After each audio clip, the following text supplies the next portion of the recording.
Kita sudah sama-sama pelajari bahwa rukun jual beli secara global ada 3, tapi secara terperinci ada 6. Dari 3 tersebut kita sudah pelajari 2, yaitu yang pertama adalah al-aqidan, dua belah pihak yang bertransaksi. Kemudian yang kedua adalah ma'qud alaih, barang atau harga yang ditransaksikan. Maka kita akan masuk kepada rukun yang ketiga, yaitu sighah.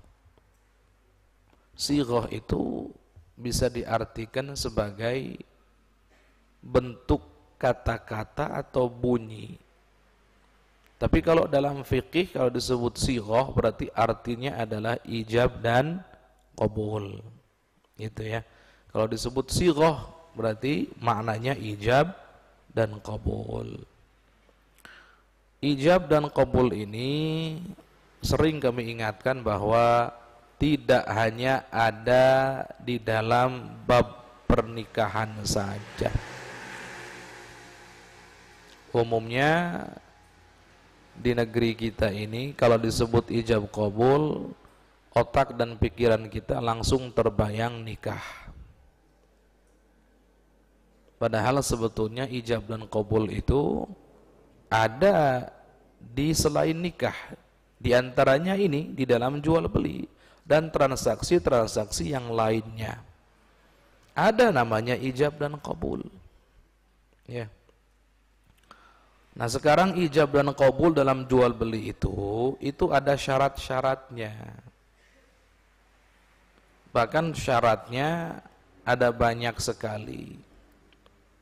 Di dalam kitab Al-Yaqut An-Nafis karangan Sayyid Ahmad bin Umar Asy-Syatiri disebutkan bahwa syarat daripada sighah atau ijab qabul itu ada 13 macam.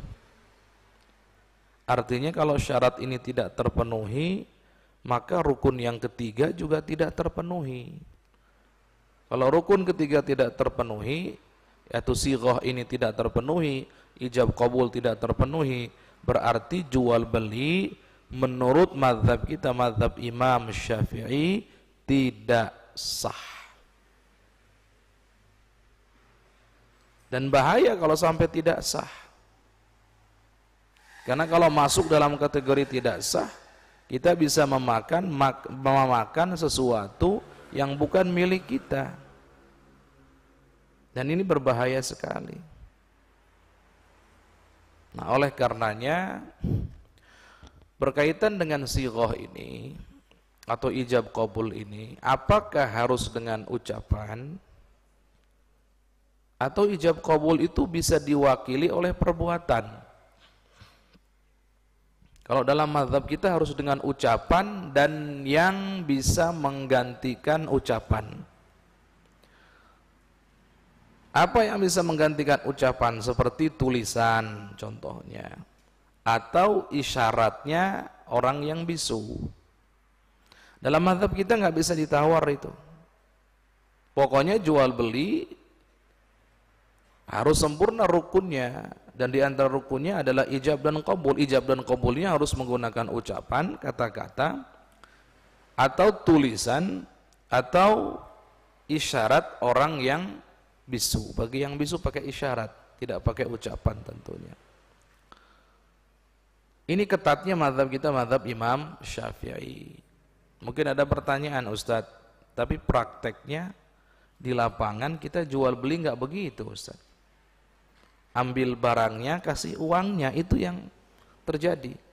Tidak ada ijab dan qabul, saya beli barang ini dengan uang atau dengan nilai sekian. Kemudian penjual mengatakan saya terima, atau kebalikan. Penjual mengatakan saya jual barang ini dengan sekian, kembali pembeli mengatakan saya terima. Prakteknya itu tidak ada. Walaupun di sebagian tempat ini masih ada yang namanya ijab dan qabul, masih dipraktekkan, gitu ya.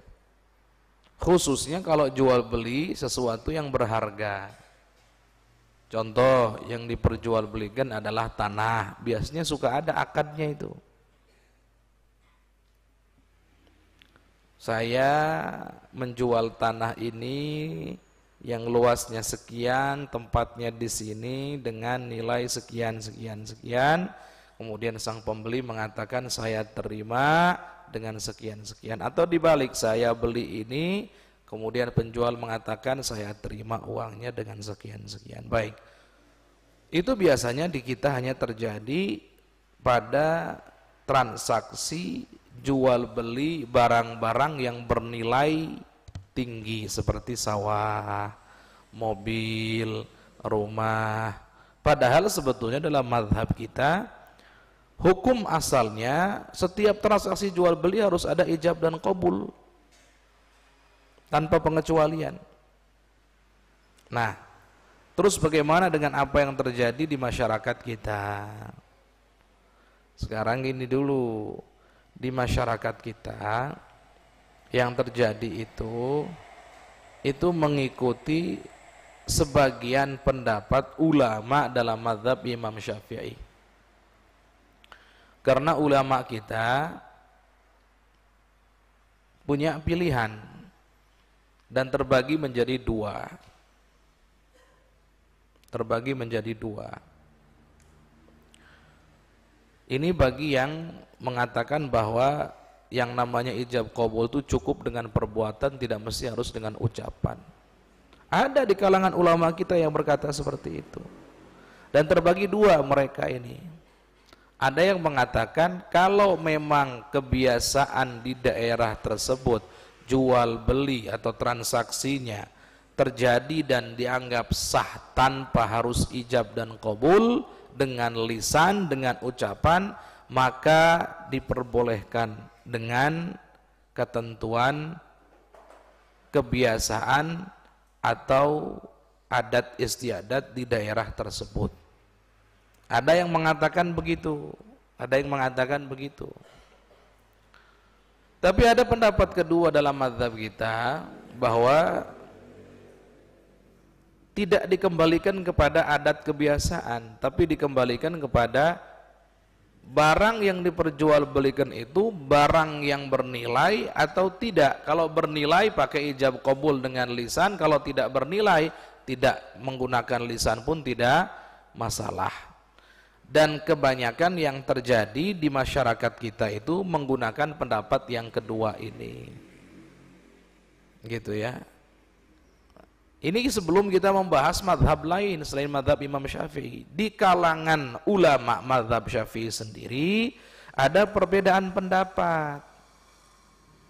Walaupun dalam madhab Imam Syafi'i sendiri yang namanya sighah itu wajib.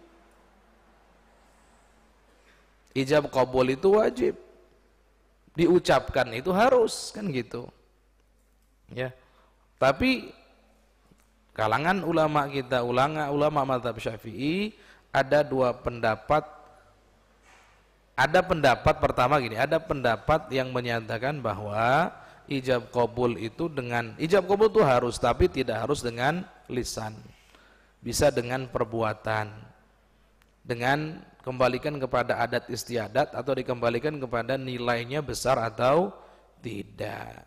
Jadi insya Allah masyarakat kita dalam keadaan aman-aman saja, sah jual belinya, tapi mohon kehati-hatian. Khususnya kalau jual beli perkara atau barang-barang yang bernilai seperti rumah, tanah, sawah, mobil dan seterusnya, kendaraan-kendaraan, itu hendaknya menggunakan ijab dan qabul yang diucapkan tadi itu. Hendaknya seperti itu.